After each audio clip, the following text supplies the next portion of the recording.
He said, well, no. How did you get here? You cheated on me, you lied, you were lazy, you were no good. How'd you get here? He said, I don't know, but let me in. He said, no, said, first got to take the test. And he said, test? I didn't know there was a test. And she said, yeah, there's a test. You got 5 seconds to answer, and it's based on theological concept found in the Bible. He said, well, give it to me. He said, 5 seconds or less, spell post-apocalyptic millennialism. You know, this is baseball season. We all remember Yogi Berra. He had that famous quote that said, when you get to a fork in the road, take it. Which simply means we have choice.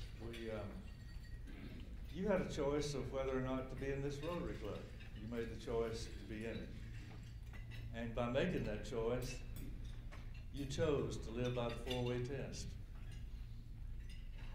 I really think that if we live by that, if we demand that people all around us live by it, our business leaders, our elected leaders, if we demand that they live by that, then this state and nation would be a lot better place.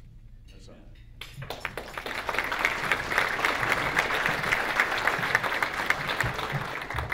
Thank you, Bob. We always enjoy your health and happiness and your brand of humor. At this time, Kelly Medwick is going to introduce our special guest.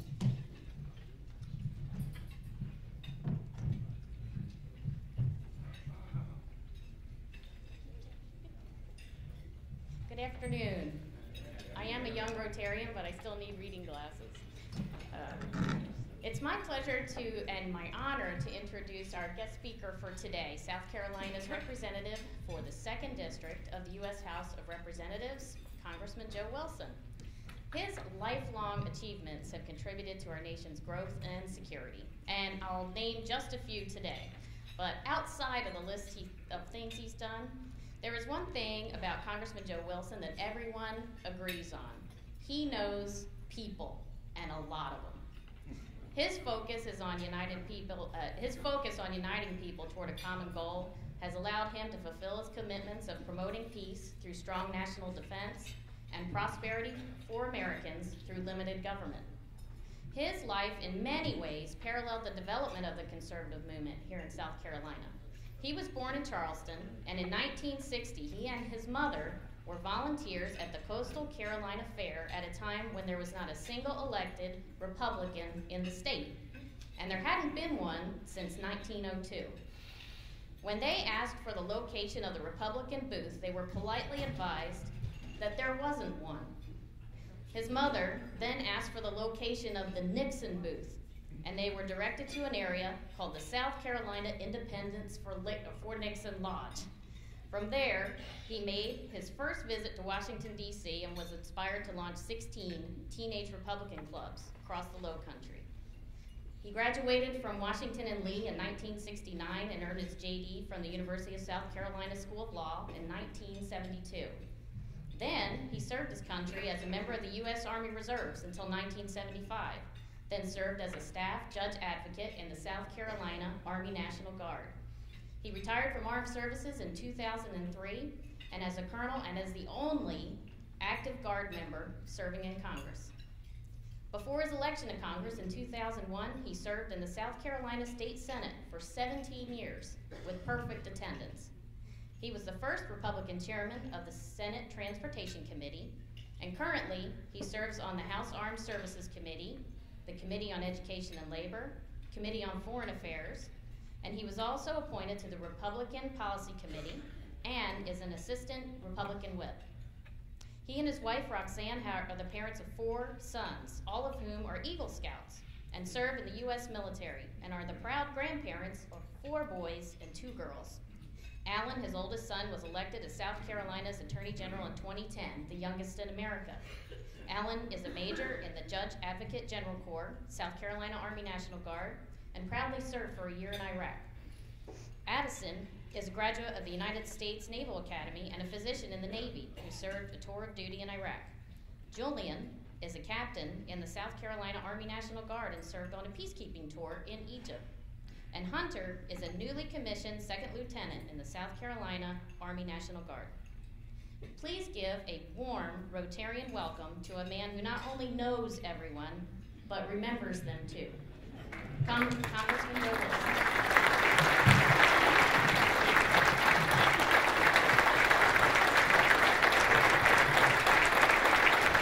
Thank you very much.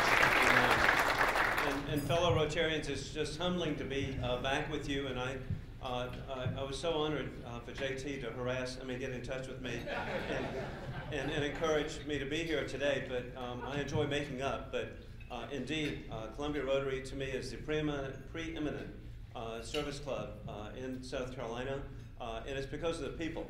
And as I came in today with Crawford Clarkson, it was like old home week. He and I have been walking in together for several years. And so, and then it's also humbling to be in the presence of people like Jack Van Loan, who, as we think of Armed Forces Day, Saturday, people like Jack have made it possible that we can have the freedoms that we have today. So Jack, thank you for your service.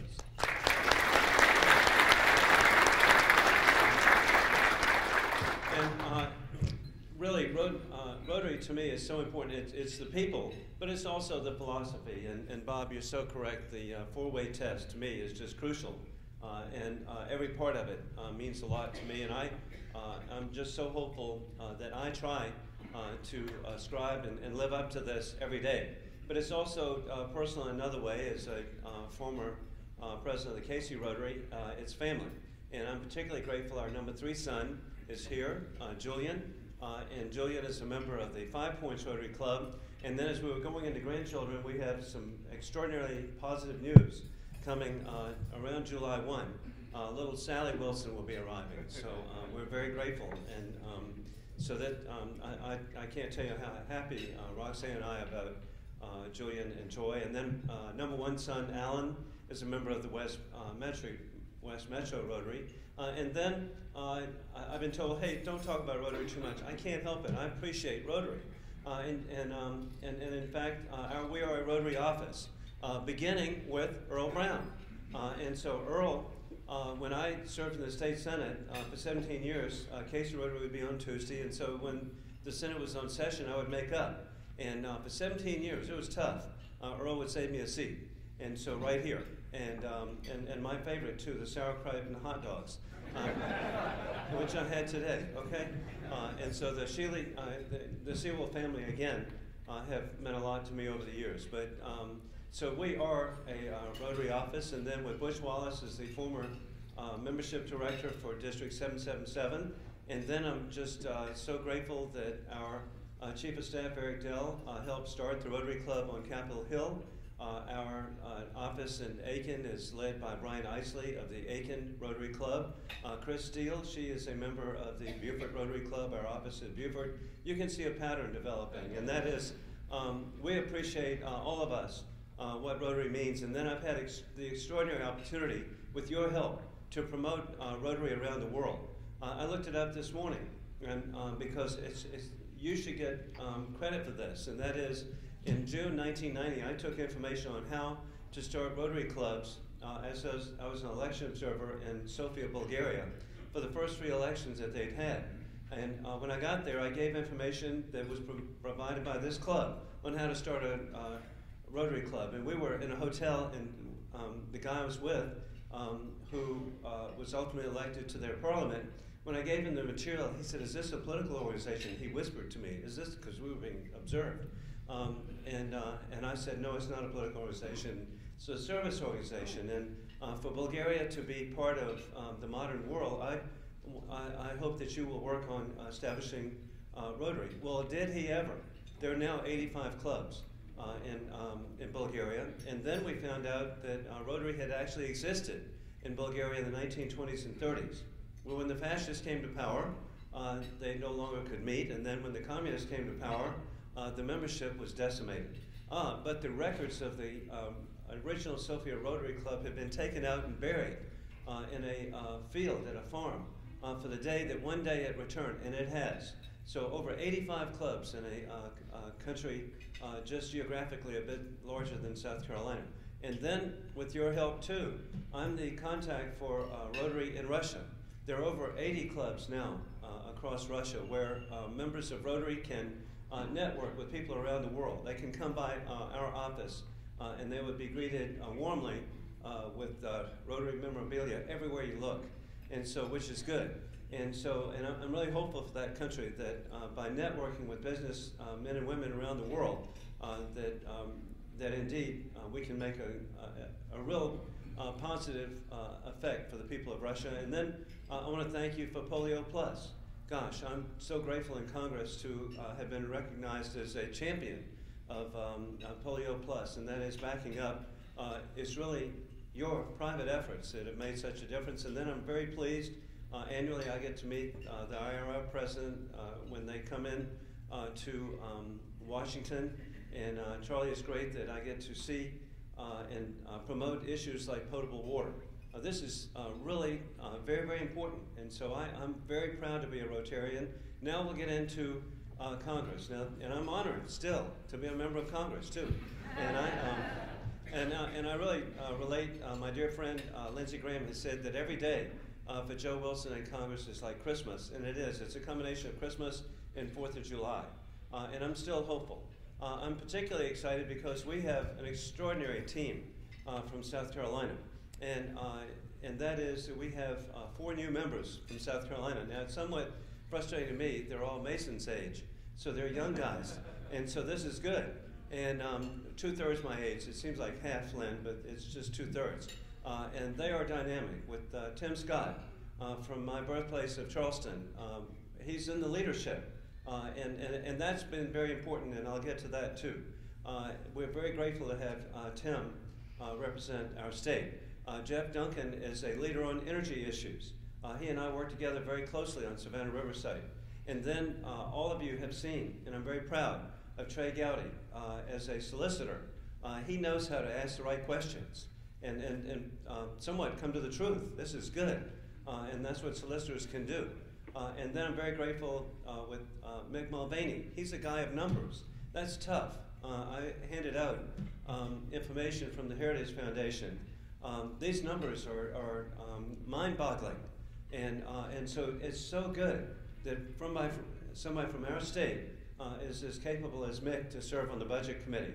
And then lightning so strike. We actually work together, and I know that Congressman Clyburn was here, I believe, last week. And I want to begin by pointing out that we have worked together on issues that are important to South Carolina in the last 2 weeks, and that is the Ex-Im Bank. That was largely bipartisan, and it's so important because it does back up the efforts of Boeing Corporation to be able to sell and compete with the European Union, to compete with our great friends, #1 ally, Canada. All these countries have Ex-Im banks, and so we needed to have reforms with the Ex-Im Bank, but to make it possible for Boeing